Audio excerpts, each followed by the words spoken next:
Hi friend, সালাম আলাইকুম। এই যে ভাই, আজকে ভাই এই একটা মানুষকে খুঁজে পেয়েছে। সে সে মানুষটা হচ্ছে সাধারণ মানুষ।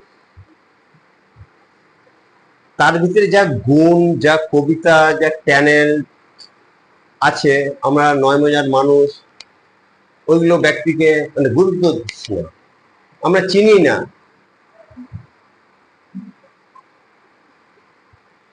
তো ভাই, নিউ সুজাপুর সেন্টারে সে ব্যক্তিকে আনা হয়েছে এবং সে ব্যক্তিকে নিয়ে আসলাম। সে ব্যক্তি একটা কবিতাটা শুধু শুধু শুনেন, কত কত নীতি এই যথা তথা বলো দাদা সৎ কথা, মিছা কথা বড় দোষ করিও না বেফারস। লোভ মহা মহা পাপ, শেষে হয় অনুতাপ। পাপ বোধ নাহি যার, জীবনে কি ফল তার। লেখাপড়া করে যে চিরসিচি হয় সে, মাতা পিতা গুরুজনের সেবা করো কাই মনে। সাধু কাজে যার মতি, ভালোবাসা পায় অতি। কটু কথা যে বা কয়, সে কখনো ভালো নয়। নিজ গুণ যে বা গায়, ঘৃণা করে লোকে তাই। বিদ্যার সমান আর নেই কোনো ধন, সত্যর সমান অমূল্য রতন। মিথ্যার সমান দোষ দেখিতে না পাই, সংসারের রোগের তুলে কোনো দুঃখ নাই। মিলেমিশি করি কাজ, হারি জিতি নাহি লাজ। ভাগ্য যার যেমনি কর্ম, তার তেমনি ফল।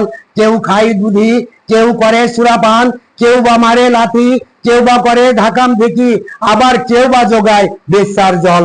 রাজা নরপতি সিংহাসনের পরে, কেউ বা ভিখারি নয়ে ফিরে দাঁড়ে দাঁড়ে। জলে বাঁধি ঘর, জলে লাগে আগুন, পুড়ে দালান কোঠা, ছুটে সুরকি চুন। ভাগ্য যার যেমনি কর্ম, তার তেমনি ফল। হাই ফ্রেন্ড, আপনারা যে কবিতাটা শুনলেন, সে কবিতাটা লিখেছে, এটি কত মানুষ জানেন না। এটা কি মানুষ ভাবে পাগল। এটা এই কবিতাটা লিখেছে রবীন্দ্রনাথ ঠাকুর। যদি আপনি পড়াশোনা যদি জানেন কেউ, তাহলে এই কবিতাটা রবীন্দ্রনাথ ঠাকুর এই কবিতাটা লিখেছে।